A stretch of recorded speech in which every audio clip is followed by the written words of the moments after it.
what are the things that I can do to improve my distance off the tee? The first thing I tell them is hip mobility, because when you start to lose hip mobility, you start to lose motion and you're going to start losing distance very quickly. We don't have the range of motion to make a proper swing at the speed that we want with the length that we want. And all of those things mean we're going to lose quite a bit of distance. How do I know if my pain is normal or something more serious? I think if anything persists longer than a little while, longer than a few hours, then you're probably dealing with some tissue stress or inflammation that is going to not be normal. Hey everyone, Derek Hines here. Welcome to the podcast where I'll share with you the patterns, insights, research, and technologies that we use in my own pain and performance practice to help people improve their health, speed their healing, and increase their longevity. Thanks for listening. I hope you enjoy it. Why does my golf swing cause hip pain? And I got a number of these questions from patients over the last few weeks, and another one is back, and I think we'll dive into back a little bit differently. But when we're looking at hip pain in the golf swing, hip mobility is such an important thing whenever it comes to golf. If we don't have proper rotation of your hips, a lot of people work on hip forward and backward motion and in and out, ab and adduction motion, but not a lot of people work on rotation of the hip joint. That is such an important move if you're a golfer, because when we're going through our backswing and our follow through, what you'll see is that one hip is internally rotating while the other is externally rotating, and then vice versa. And if we're missing some rotation mobility in the hips, you're going to absolutely have some impingement in there across the labrum and across some of the capsule of the hip. So almost 9 out of 10 times when someone tells me that they're having hip pain after a round of golf, a lot of times you are either not paying attention or covering up your symptoms during the golf game with maybe some substances. You know who you are. If you get it anywhere in that next 24 hours, then I would say the most likely culprit is improper rotation. With a caveat, I have seen some people who have overuse of their hip flexors. So the muscle they're trying to kind of generate power with is the hip flexor. That's not what that muscle should be used for, and they end up tightening up and compressing the hip. A lot of times during the follow through, that lead hip requires a lot of internal rotation, so we're really having to turn that hip quite deep, and it can put some stress on the hip joint. And if we're missing rotation on any level, then you're going to create inflammation. If you're hitting 60, 70, 80 shots with a few warm-ups and you're repeating some faulty mechanics, then you're going to have some hip pain. And that is something that, you can change technique. We can limit that. You're going to start to limit your power. And you're going to start to limit your distance quite a bit to try and offload that, or we can fix the problem. We can go in and actually change the hip mobility and what's stopping that hip from moving the way that it should. And now we don't have to deal with hip pain, and we improve distance by a lot. I'm going to use this as a caveat because I get asked all the time by like my 60 plus year old golfers of, I'm losing distance. What are the things that I can do to improve my distance off the tee? The first thing I tell them is hip mobility, because when you start to lose hip mobility, you start to lose motion and you're going to start losing distance very quickly. We don't have the range of motion to make a proper swing at the speed that we want with the length that we want. And all of those things mean we're going to lose quite a bit of distance. So the first thing that I tell people if they are looking at trying to improve distance in their golf swing is that they want to improve hip mobility so that they actually have the range of motion and they can swing with the length that they want to generate distance off the tee for sure. So nice little way that you can improve your pain, but you're also going to improve your golf game just by improving the hip mobility in there. So hope that helps. I would spend time just doing hip rotation mobility exercises before your round. So before you get into a round, I would start working on it, go in and instead of getting up there on the course and like swinging for, 20 minutes and hitting a few bad golf shots. No, I'm just kidding. I would really spend some time being very serious about gaining some mobility in there. You'll notice quite a bit of difference in your ability to swing without pain and your distance if you put some work in on hip mobility, hip rotation, all of those things. So hope that helps you out. What are the most common areas of pain for golfers? How do I know if my pain is normal or something more serious? So I'll tackle the last part. I think if anything persists longer than a little while, longer than a few hours, then you're probably dealing with some tissue stress or inflammation that is going to not be normal. If it's muscle soreness, if it's foot soreness, that stuff is probably normal enough that you don't really have to worry about it. You may want to get into like some tissue training and actually start adding to your routine, but I don't think it's something that you necessarily have to worry about. I think the most common areas of pain during golf that we see are certainly low back, shoulder and elbows, and a decent amount of wrist injuries. That's our highest. Probably I'll put together shoulder and elbow. That's our highest 3 areas of pain that we see. Low back, shoulder and elbows, and wrists. Whenever we're dealing with those, I would say 80% of the time it's because their body doesn't move properly to make a good golf swing. Whenever we see that, that's something that is eventually going to stop somebody from playing and enjoying golf as much as they would like. If you look at some of these things, you're going to see that the biggest reason that people don't play more golf and they don't play longer is that they have pain that stops them from doing it. So when we study that, that's why people don't play golf longer into their life. And that's why they don't play more golf. I had a patient who was telling me a story about how he had retired. So he had dropped down. I think he was only working like 10 hours a week now. And he was all excited that he was going to be able to play a whole bunch of golf. And he was like, within a month, I realized that my body was not in shape for it. I was hurting way more. And unless I spent the time to get my body healthier, I wasn't going to be able to play hardly any golf. And so it's one of these things. If our body can't do the proper moves and get into the right positions to make a good swing, that's not technique. That's not what the golf pro is teaching you. Then you're going to have trouble breaking down tissue throughout the swing.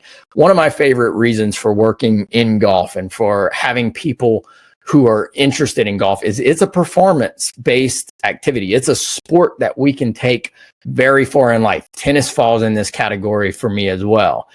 If we get healthier to be able to play more golf, as a byproduct, we're getting our body healthier. We are improving our strength, our power, our endurance, our mobility. And that's going to serve our golf game or our tennis game, but that's also going to serve our lives. We're going to live a healthier life if we are being more active and taking care of our body. This is why I love these things, is it's like gives us this way of measuring our improvement on a week-to-week basis, but it also gives us a way of like maintaining health. So I love working in this field and getting people in who go and they work on their mobility and they improve their back and core stability. One of the big reasons I see low back pain in golfers is they don't have the strength in their deep abdominal muscles and the deep stabilizer muscles of their low back to keep a very tight core. Your lower back in the golf swing is actually a stability segment, and we need stability. We don't need a crazy amount of motion in your lower back. So people who've had back surgeries, I got a bunch of questions on those. If people who had back surgeries started to realize like, oh, I can actually still play golf. after a back surgery or a back injury, because your lower back is a stability segment. But you've got to maximize that stability. You have to really work on core stability. If y'all have joined me on Tea with Dr. D in the past, you've heard me talk about the big 3 stability exercises for your low back. Every golfer should be doing those every day. The bird dog exercise, side plank, and abdominal curl up. If you want to play good golf, you should be doing those 3. Certainly after you've had a back surgery or a back injury, it's going to create stability in your lower back that allows you to maintain stability through the golf swing. So very, very helpful during that process so that you can avoid pain through that. As you continue to play more golf, or you continue to work on other areas of your game, if you have back stability, that allows you to, let's say, regain hip mobility to increase distance. But if you don't have that stable segment on top of the hips, you're going to have trouble with it. To go into distance again for a second, because we all do like that. What I often will have people do is, if you improve hip mobility, you're going to improve distance, as long as you have back stability. So we got to check that part. The next thing is rib cage mobility and control. So if you're trying to improve distance, start working on your hip mobility, number 1. If you're spending some time doing that, then what I want you to start working on is your trunk, your upper back, mid back, and your rib cage mobility. So doing thoracic rotation stretches, getting a foam roller, rolling out your mid back, and starting to do like mid back rotation stretches and mid back rotation exercises for rib cage control. If you gain, even let's say you gain 5 degrees of motion at your hip and 5 degrees of motion at your mid back, the amount of distance that can translate to with a good golf swing is immense. It is incredible. I've had people in the simulator, just by increasing those 2 things, increase their distance by 30 yards off the tee. So it's like these little small degrees in body motion make a very big deal, or a very big impact on distance for sure, swing speed, swing length, and a lot of your ability to continue playing without pain, because you're not creating a lot of tissue trauma. The less mobility we have, the more tissue trauma you're going to experience. So if you are dealing with lower back pain during the golf swing, I would say, like, as a blanket statement, you probably need more hip mobility and low back stability. So we're killing 2 birds with 1 stone. You're going to get your back to where there's less stress on it, but you're also going to improve some distance quite a bit. So that's something that we hear all the time, is like, oh, I can't play, I had back surgery. We've got so many people who get back to playing really good golf, and in a lot of cases better after a lower back surgery. So don't let anybody tell you that you can't do that. If you do the right things, you absolutely can. We just need to pay attention to how your body moves. So what else did we have for that? What can I do off the course to prepare my body for golf and prevent pain? I mean, look, this is, going back to my patient who was telling me he wanted to play a bunch of golf when he retired. If you're not taking care of your body, you're not gonna be able to play a lot of golf. It's a sport. So I think for this, some of the like leading things is like keep inflammation down. Make sure that we are eating well and hydrating. I think if you start to see yourself, and this is a really powerful thing, as an athlete. I know that some of you golfers don't like to think about that, like, oh, I'm having a few beers out there. If you start to think of yourself as an athlete, what would I do to prepare my body to play golf 2 times a week, 3 times a week, a few times a month? That's going to kind of lead to some different activities. You're going to take mobility seriously. You're going to take strength and stability seriously. We want to make sure that we're getting rest and recovery after our rounds. I absolutely love the golfers. We've got a group that show up and they do cryotherapy after their big golf rounds. And so that's a really smart thing to do. I'm putting my body through a little bit of stress. I'm moving in some different ways. I don't want that stress to accumulate. I think learning what your problem areas are might be the most important physical thing that you can do. For me, it's hips. If I don't take care of my hips off the course, then I'm going to be limited really quickly by how much pain I start to generate in my hips on how much golf I can play. So I think getting a good physical golf handicap, this is something that we talk about a lot. Can your body move the right way to create a good golf swing without pain? And learning which of those moves, we take people through the full physical assessment. So we check every motion that your body needs for golf. And then basically we give you a golf physical handicap. Here's what you're missing. You've got some hip issues. We've got some back or neck issues. These are going to lead to problems. You need to take care of those off the course so that you have better performance, but you can also play more. And guess what? As a trick, wives, if you're listening to this, they're getting their body healthier in the same process. They just want to do it because of golf. Maybe I'm okay with that. As long as we're getting healthier anyway, maybe we're playing a trick on people of making their body healthier and less pain by improving their golf game. So who cares? Is my thought with that.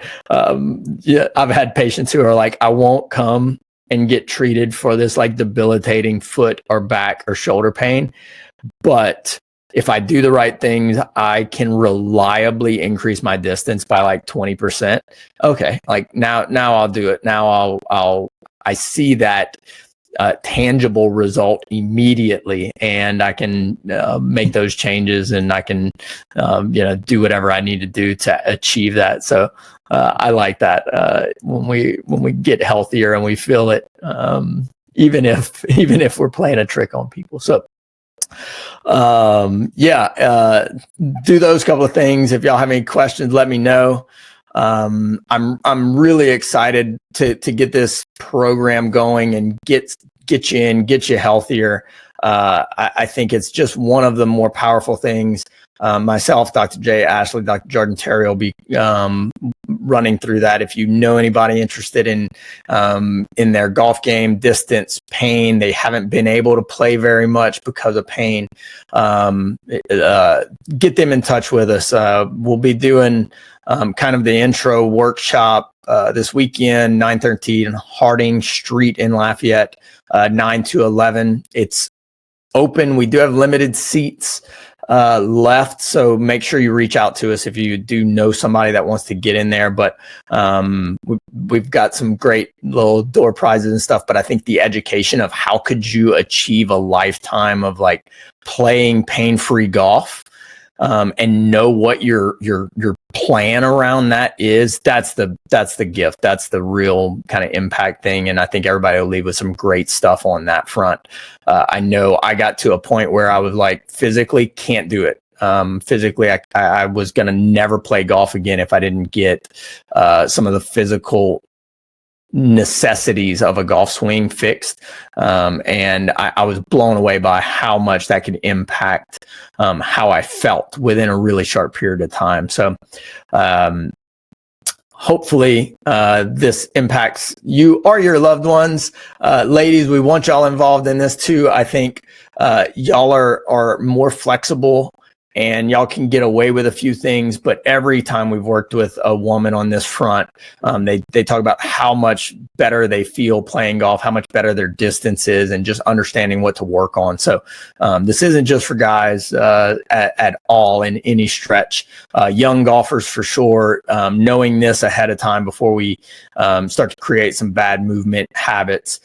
This isn't like anything that we're doing to try and give like, actual like golf instructions. This is preparing your body to make a really good kind of swing body connection so that we don't have injuries, we don't have pain. And yes, it does improve some performance because your body, your golf machine, your body works better in that. So